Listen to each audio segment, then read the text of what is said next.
Students, आज हम बात करेंगे अपनी कैटालिटिक प्रॉपर्टीज़ की। तो कैटालिटिक प्रॉपर्टीज़ क्या होती है आपकी, जो आपके ट्रांजिशन मेटल्स होते हैं वो आपके कैटलिस्ट की तरह एक्ट करते हैं। कैटलिस्ट क्या करते हैं, आपके रेट ऑफ रिएक्शन को इंक्रीज़ करते हैं। जैसे कि हमने क्या ले लिया, वेंडियम ऑक्साइड ले लिया, V2O5 ले लिया। ये क्या करता है, आपका एक कैटलिस्ट के रूप में एक्ट करता है। कौन सी प्रोसेस के अंदर, कॉन्टैक्ट प्रोसेस के अंदर। किसकी मैन्युफैक्चरिंग के लिए यूज़ करते हैं, H2SO4 की मैन्युफैक्चरिंग के लिए।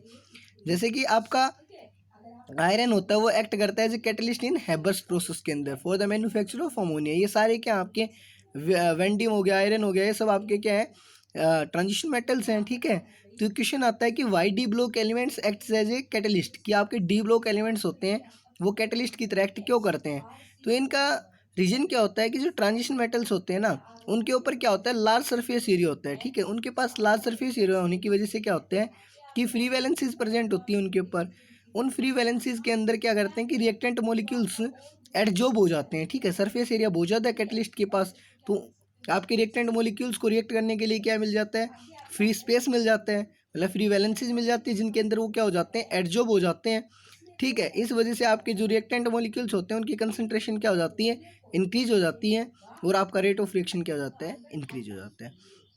सेकेंड रीजन क्या होता है, the unpaired electron present in the N-1d orbitals, कि जो आपके N-1d ऑर्बिटल के अंदर अनपेड इलेक्ट्रॉन्स प्रेजेंट होते हैं, ये भी एक इसका रीजन होता है। ठीक है, उसके बाद जो कैटलिस्ट होते हैं वो कंबाइन तो करते हैं आपके रिएक्टेंट मॉलिक्यूल्स के साथ, किसकी फॉर्मेशन करने के लिए, इंटरमीडिएट कंपाउंड की फॉर्मेशन करने के लिए। जैसे ही प्रोडक्ट बनता है वो बाहर निकल जाते हैं। ठीक है, उसके बाद क्या होता है, कलर्ड आयन की। तो कलर्ड आयन की बात आती है कि आपके D block elements colour show क्यों करते हैं। एक क्वेश्चन आता है कि जो टाइटेनियम H2 के 6 3 पॉजिटिव होता है उसका पर्पल कलर होता है, ऐसा क्यों।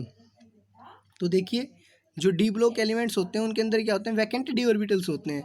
तो इसके अंदर क्या होता है कि CFT का कॉन्सेप्ट लगता है। तो CFT के अंदर क्या हो गया कि आपका, इसकी सिंपल से समझने की बात होती है कि जो आपने इसके टाइटेनियम की ऑक्सीडेशन लिखी, ग्राउंड स्टेट के अंदर क्या होती है, 3D4S2 होती है। एक्साइटेड स्टेट के अंदर क्या हो जाता है कि आपका डी का एक इलेक्ट्रॉन एक्साइट कर जाता है, किस में से, डी से एस के अंदर। ठीक है, तो इस एक्साइटमेंट की वजह से जो आपकी ऑक्सीडेशन स्टेट +3 आती है। तो ये जो इलेक्ट्रॉन आपका ऊपर गया एक्साइटेड स्टेट के अंदर, इलेक्ट्रॉन स्टेबल नहीं होता है, वो कुछ टाइम के बाद 2-4 सेकंड के बाद अपनी ग्राउंड स्टेट में वापस आता है और कॉम्प्लीमेंट्री कलर लाइट को प्रोड्यूस करता है। तो इस वजह से जो आपके डी ब्लॉक एलिमेंट्स होते हैं वो क्या होते हैं, कलर्ड होते हैं। ठीक है,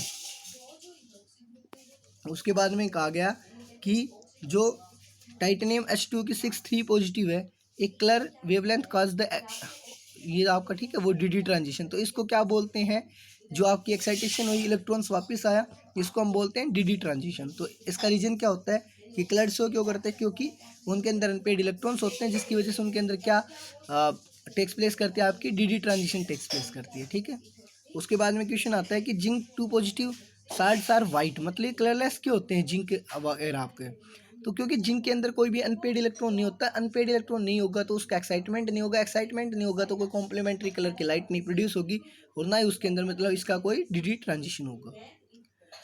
जो कॉपर के साल्ट होते हैं ब्लू होते हैं, किसकी वजह से, डी ट्रांजिशन की वजह से, मतलब सब कलर किसकी वजह से होता है, डी ट्रांजिशन की वजह से। ठीक है, उसके बाद आता है आपका मैग्नेटिक बिहेवियर, कि जो आपके सब्सटेंसेस एक्सटर्नल मैग्नेटिक फील्ड के अंदर अट्रैक्ट होते हैं उनको हम पैरामैग्नेटिक सब्सटेंस बोलते हैं, और जो सब्सटेंस आपके एक्सटर्नल मैग्नेटिक फील्ड के अंदर रिपेल होते हैं उनको हम क्या बोलते हैं, डायमैग्नेटिक सब्सटेंसेस बोलते हैं।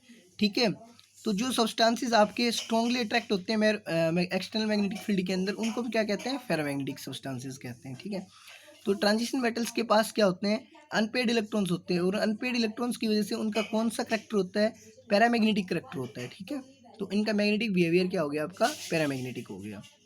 उसके बाद में कहता है कि जो पैरामैग्नेटिक बिहेवियर होता है वो इनका डायरेक्टली प्रोपोर्शनल होता है नंबर ऑफ अनपेड इलेक्ट्रॉन्स के। ठीक है, तो और मैग्नेटिक मूवमेंट भी किसके डायरेक्टली प्रोपोर्शनल होता है, नंबर ऑफ अनपेड इलेक्ट्रॉन्स के। ठीक है, आप मैग्नेटिक मूवमेंट निकाल सकते हो बोर मैग्नेटियन के फॉर्मूले को यूज करके। क्या होता है magnetic movement, mu is equal to √n/n+2, unit क्या होती है इसकी, बोर मैग्नेटियन BM। ठीक है, एन क्या होता है आपके, नंबर ऑफ अनपेड इलेक्ट्रॉन्स। ठीक है, उसके बाद में क्वेश्चन आता है आपका कि कॉम्प्लेक्स फॉर्मेशन, कि जो आपके ट्रांजिशन मेटल्स होते हैं वो आपके कॉम्प्लेक्स की फॉर्मेशन करते हैं। तो कॉम्प्लेक्स की फॉर्मेशन क्यों करते हैं? वो कॉम्प्लेक्स की फॉर्मेशन इसलिए करते हैं क्योंकि आपके मेटल एटम के अंदर क्या होते हैं, अनपेड वैकेंट डी ऑर्बिटल होते हैं। क्या होते हैं? वैकेंट डी ऑर्बिटल होते हैं उनके पास में, और जो मेटल के साथ क्या होते हैं, आपके लिगेंड अटैच होते हैं। ठीक है, तो वो लिगेंड के पास क्या होते हैं, आपके पेयर ऑफ इलेक्ट्रॉन्स होते हैं। तो वो पेयर ऑफ इलेक्ट्रॉन्स क्या करते हैं, मेटल के वैकेंट ऑर्बिटल्स के अंदर डोनेट करते हैं। ठीक है भाई, कॉम्प्लेक्स कंपाउंड वही होते हैं जिसके अंदर क्या होता है, एक मेटल होता है, एक लिगेंड होता है। ठीक है, मेटल के पास, मेटल कौन है, ट्रांजिशन मेटल। ट्रांजिशन मेटल्स के पास क्या है, वैकेंट डी ऑर्बिटल्स हैं। इन वैकेंट डी ऑर्बिटल्स के अंदर जो लिगेंड है वो क्या कर सकते हैं, अपने पेयर ऑफ इलेक्ट्रॉन्स, क्योंकि उनके पास पेयर ऑफ इलेक्ट्रॉन्स है, उनको डोनेट कर सकते हैं और ये आसानी से एक्सेप्ट कर लेता है, जिसकी वजह से आपका कोऑर्डिनेट बॉन्ड बनता है।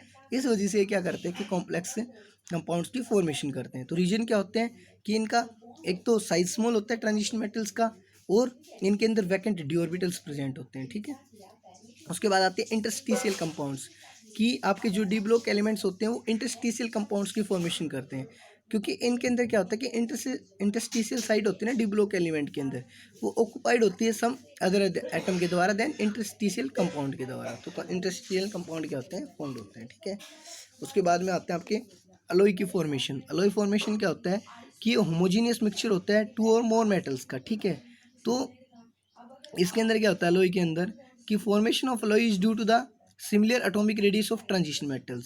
सो one transition metal atom can occupy the latest site of the other transition metal atoms. मैंने आता है ऑक्सीडेशन स्टेट।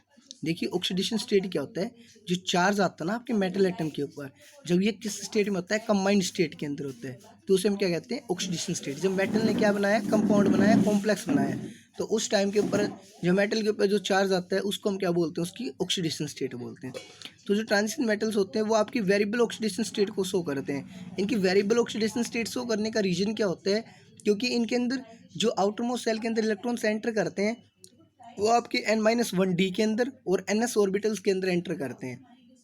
तो क्या होता है कि जो बॉन्डिंग होती है उसके अंदर आपका n-1d वाला भी ऑर्बिटल और ns वाले ऑर्बिटल वो भी पार्टिसिपेट करते हैं, मतलब दोनों ही आपके ऑर्बिटल्स क्या करते हैं, बॉन्ड के अंदर टेक पार्ट करते हैं। टेक पार्ट करने की वजह से क्या होता है कि ये वेरिएबल ऑक्सीडेशन स्टेट को शो करते हैं। ठीक है, फॉर लोअर ऑक्सीडेशन स्टेट, अगर आप ट्रांजिशन मेटल को कम ऑक्सीडेशन स्टेट शो करनी है तो ये कौन सा ऑर्बिटल यूज़ करेगा, अपना ns वाला ऑर्बिटल यूज़ करते हैं। अगर इनको अपनी हायर ऑक्सीडेशन स्टेट शो करनी है तो ये कौन से वाले ऑर्बिटल को यूज़ करते हैं, अपने n-1d वाले ऑर्बिटल्स को यूज करते हैं। ठीक है, इन्होंने कहा कि फर्स्ट ट्रांजिशन सीरीज के अंदर जो आपकी कॉमन ऑक्सीडेशन स्टेट होती है वो +2 होती है, जबकि स्कैंडियम होता है वो आपकी +3 ऑक्सीडेशन स्टेट को दिखाता है। किसकी वजह से, एक्स्ट्रा स्टेबिलिटी की वजह से।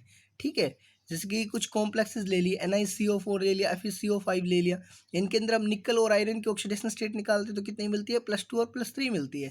तो ट्रांजिशन मेटल्स क्या करते हैं, आयनिक बॉन्ड भी फॉर्म करते हैं, लेकिन हायर ऑक्सीडेशन स्टेट के अंदर। अगर पूछे ट्रांजिशन मेटल कौन सी ऑक्सीडेशन स्टेट के अंदर आयनिक कंपाउंड्स बनाते हैं, तो हायर ऑक्सीडेशन स्टेट के अंदर बनाते हैं, जैसे 4+5+6+7 के अंदर। ठीक है, it shows mutual sharing of electrons and forms covalent bond. ठीक है, MnO4 होता है, पैरामैग्नेटाइट आयन होता है, ये इसकी ऑक्सीडेशन स्टेट कितनी होती है, +7 होता है, और ये क्या होता है, कोवेलेंट बॉन्ड होता है। ठीक है, और जो आपके मिडिल सीरीज में प्रेजेंट होते हैं ना, मिडिल सीरीज तक, in the middle of the series तक सोच करते हैं हायर ऑक्सीडेशन स्टेट जो ट्रांजिशन मेटल्स होते हैं, और जो एंड के ऊपर होते हैं वो लोअर ऑक्सीडेशन स्टेट्स को शो करते हैं। ठीक है, जो मैंगनीज होता है आपका वो सबसे हाईएस्ट ऑक्सीडेशन स्टेट +7 शो करता है। ठीक है, ट्रांजिशन मेटल्स के अंदर फर्स्ट ट्रांजिशन सीरीज के अंदर ऑक्सीडेशन स्टेट सबसे हाईएस्ट किसकी होती है, मैंगनीज की।